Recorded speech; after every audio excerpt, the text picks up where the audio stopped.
Welcome back to the podcast. I'm so happy to have you with me today to discuss Panda Palooza. The beloved pandas have been in the news recently, and this is a topic that has tugged at our collective heartstrings because the parting pandas have caused such sweet sorrow. It certainly is never easy to say goodbye.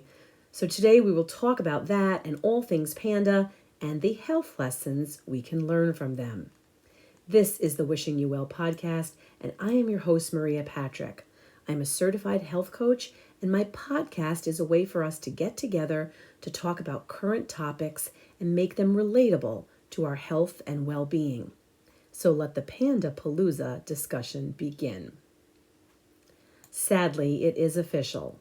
Last week, the two giant pandas, Maison and Tian Tian, who called the Smithsonian National Zoo in Washington, D.C., their home for the past 23 years, and their cub, Xiao Qi Ji, who was born in 2020, have made the long 19-hour journey back home to China.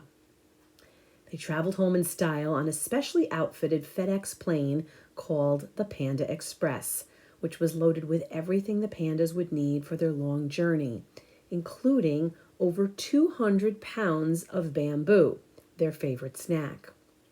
The lead up to the sad goodbye included months of activities and special events at the Smithsonian National Zoo, and they entitled the whole thing Panda Palooza.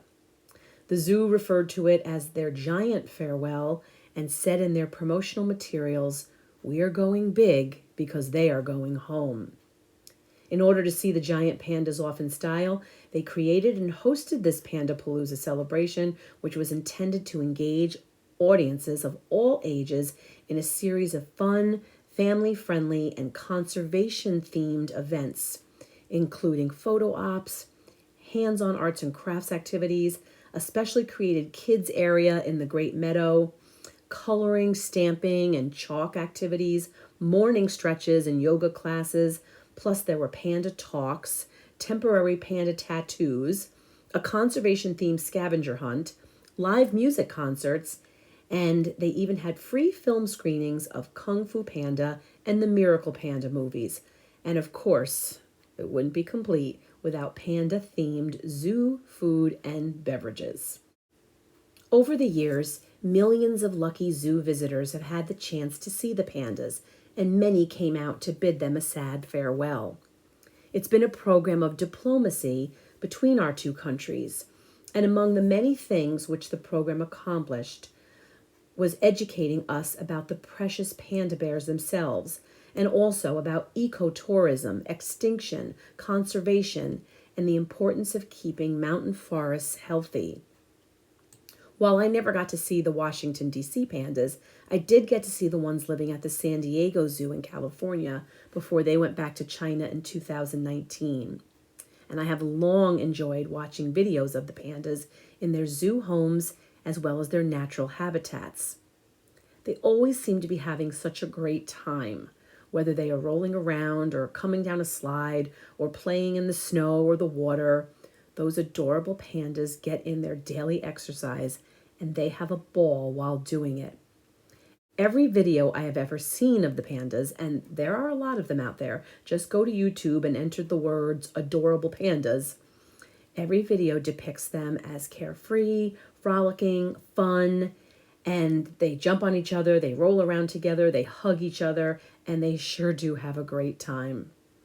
It certainly doesn't seem like they're worrying about getting in 10,000 steps a day like we do.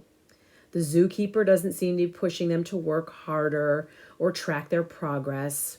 You know they don't have on Fitbits or Apple Watches strapped to their legs. They aren't worrying about how they look or if they have the latest athleisure wear or how much faster their neighbor is running or what their heart rate is. They are just doing their thing and doing it well. Many of the videos feature the pandas eating their favorite food, the bamboo shoots. They really get after it, and they seem to completely enjoy their bamboo meals. It made me wonder all about their beloved bamboo. I have a personal bamboo story, which is that someone once gave me a beautiful bamboo plant. It was a lovely gift because it symbolizes good luck and great fortune. I'm very sorry to tell you that I killed that bamboo plant. Not intentionally, of course, but nevertheless, our mother-plant relationship did not last very long. Since then, I have often thought about that sweet bamboo plant and wanted to know more about how I should have and could have taken better care of that evergreen perennial plant and its growth. So when I heard that the Panda Express plane was loaded with bamboo, I was once again thinking about it. I have 2 sons, and they seem to know a thing or two about bamboo. They are 1 year apart in age, but as they were growing up, for years there was over a 12-inch difference in their heights. Many people mistakenly thought that one was 3 or 4 years older than the other. Well, son number 2 eventually sprouted up in height and came very close to catching up to his older brother's size. At the time, I overheard son number 1 saying to son number 2, "Wow, you have grown so much so quickly, it's like you're a bamboo plant." Son number 1 definitely knew what he was talking about. Bamboos are some of the fastest growing plants in the world, with certain species having the ability to grow 3 feet within a 24-hour period, which is a rate of almost 1.5 inches an hour. Bamboo plants can actually grow as tall as a building. Do you know how long that takes? Well, for the first 4 years, there is absolutely no growth. Even when the plant gets watered and fertilized each year, nothing happens for 4 years. Then, in the 5th year, the bamboo plant shoots up 90 feet in only 6 weeks. So if I were to ask you, how long does it take the bamboo to grow 90 feet? Would your answer be 6 weeks? That is what I just told you, right? Wrong.